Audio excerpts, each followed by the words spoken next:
Phone చేసి చెప్పాను. దాన్ని కూడా ఇమ్మీడియట్గా ఈ వింటర్ సీజన్ అయిపోయింది కాబట్టి సమ్మర్లో ట్యాకప్ చేసి చేయగలిగితే ఆ రైతులు మళ్ళా పూర్వజనం అంటే గతంలో ఎన్నడూ లేని విధంగా ఇది రెండోసారి జరిగింది అధ్యక్ష. ఆ అర్జునవాడ పెద్ద అర్జునవాడ సార్ అధ్యక్ష. మరి ప్రభుత్వం అన్ని రకాలుగా ఆదుకున్నది కాబట్టి ఈరోజు సుఖంగా ఉంటారు. రైతులు కూడా మీ ద్వారా ఆదుకోవాలని మనస్ఫూర్తి కోరుకుంటూ ధన్యవాదాలు అధ్యక్ష. సెలవు. మామిడి గోవిందరావు గారు. శ్రీకాకుళం జిల్లాలో పాతపట్నం నియోజకవర్గంలో వంశధార ప్రాజెక్టు నిర్మాణం జరుగుతుంది అధ్యక్ష. కానీ నిర్మాణం దశ 99% కంప్లీట్ అయింది అధ్యక్ష. కానీ ఆ నిర్మాణం దశ వెనుక చాలా మంది రైతులు, అక్కడ ఉన్న ప్రజలు, పాతపట్నం నియోజకవర్గ ప్రజలు త్యాగాలు ఉన్నాయి అధ్యక్ష. కానీ ఆ ప్రజలకు సరైన న్యాయం అయితే అక్కడ జరగలేదు అధ్యక్ష. ముఖ్యంగా అప్పుడున్న ప్రభుత్వానికి వాళ్ళకి ఉన్న కొన్ని సమస్యల మీద వాళ్ళు అక్కడ కొన్ని పోరాటాలు చేశారు అధ్యక్ష, వంశధార నిర్వహిత ప్రజలు.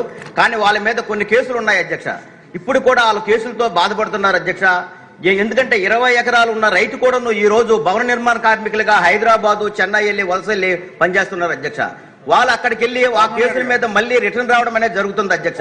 దయచేసి రామానాయుడు గారు, కొంచెం మీ రిలేటెడ్ సబ్జెక్ట్ మీరు ఉన్నారు కాబట్టి కొంచెం అది వింటే బాగుంటుందని చెప్పండి. అయితే వాళ్ళ త్యాగాల వెనుక చాలా మంది రైతులు ఉన్నారు. పాతపట్నం నియోజకవర్గ రైతులు, ప్రజలు అందరూ ఉన్నారు అధ్యక్ష. వాళ్ళందరూ ఉన్నారు. వాళ్ళు ఇప్పుడు సమస్య అంటే 3-4 సమస్యలతో బాధపడుతున్నారు అధ్యక్ష.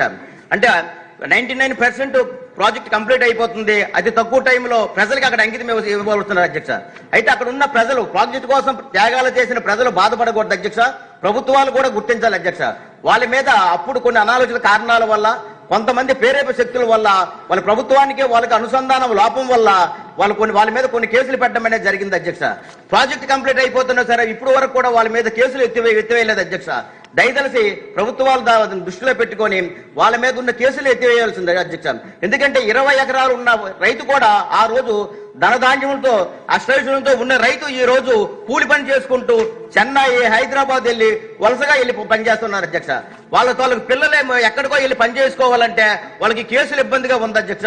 దయచేసి ఈ కేసుల్ని ఎత్తివేయవలసిందిగా ప్రభుత్వాన్ని కోరుతున్నాను అధ్యక్ష. రెండోది అధ్యక్ష, ఇంకో విషయం ఉంది అధ్యక్ష. అప్పట్లో ఎవరైతే ఇల్లు కోల్పోయారో ప్రతి ఒక్కరు కూడా 5 సెంట్లు ఇల్లు స్థలాలు ఇచ్చాము అధ్యక్ష. వేలాది మందికి ఇచ్చాము అధ్యక్ష. ఒక 100 కుటుంబాలకు మాత్రం 2 సెంట్లు లెక్క ఇచ్చాము అధ్యక్ష. అది కూడా పరిణామం తీసుకున్న వాళ్ళు కూడా 3 సెంట్లు ఎక్స్ట్రాగా ఇల్లు స్థలాలు ఇవ్వాల్సిందిగా కోరుతున్నాను అధ్యక్ష. మూడోది అధ్యక్ష, అందరికి వేలాది కుటుంబాలకి ఇల్లు స్థలాలు కాంపన్సేషన్ ఇచ్చాము అధ్యక్ష. కానీ ఒక 4 ఇళ్లకు మాత్రం అప్పుడులో కాంపన్సేషన్ ఇవ్వలేదు అధ్యక్ష. దానికి గల కారణం వాళ్ళకి ఆ డబ్బులు చాలవని రిజెక్ట్ చేయడం అధ్యక్ష. కానీ ఇప్పటికి ప్రాజెక్ట్ రెడీ అయిపోయింది, ప్రజలకు అంకితం చేస్తున్నాం. ఆ 4 ఇల్లు కూడా ఇల్లు కాంపన్సేషన్ ఇచ్చిస్తే అక్కడ సమస్య సాల్వ్ అవుతుంది అధ్యక్ష.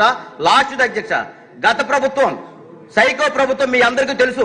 ఆ ప్రభుత్వంలో అనాలోచిత కారణాల వల్ల 2013 చట్టం అమలు చేస్తామని చెప్పి ప్రజల మబ్బి పెట్టి ఆ ప్రభుత్వం అధికారంలో రావడం జరిగింది అధ్యక్ష. కానీ వాళ్ళేమో వాళ్ళ ఆ డబ్బులు 2013 చట్టం అమలు చేయకుండా ఒక చిన్న మాయ మాటలు చెప్పి ఒకే ఒక విషయం అధ్యక్ష, అదనపు నష్టపరిహారం అని చెప్పేసి ఎవరైతే ఇల్లు కోల్పోయిన వాళ్ళు ఉన్నారో, ఎవరైతే భూములు కోల్పోయిన వాళ్ళు ఉన్నారో 1,00,000 రూపాయలు లెక్క ఇస్తామని చెప్పి వాళ్ళ మనుషులకు మాత్రం ఇచ్చేవి. ఎవరైతే వాళ్ళకి సానుభూతి పనులకే ఇచ్చేసి తెలుగుదేశం ప్రభుత్వానికి ఎవరైనా ఉన్నారో, మన పార్టీకి ఎవరైతే సానుభూతి పనులు ఉన్నారో వాళ్ళకి ఇవ్వకుండా అన్యాయం చేశారు అధ్యక్ష. ఒక 30% పెండింగ్ ఉంది అధ్యక్ష.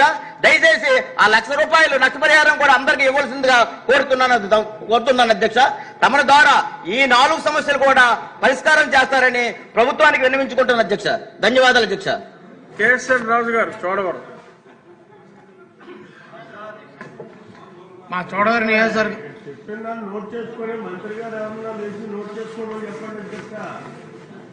ఆఫీసర్స్ నోట్ చేసుకుంటున్నారు. నిన్న మీటింగ్ లో చెప్పాం,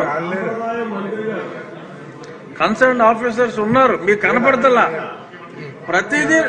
మంత్రి గారు నోట్ చేసుకున్నామని చెప్పడం, అది సంబంధిత మంత్రికి పంపడం అన్నది మనకి సాంప్రదాయం, అలాగే వస్తుంది.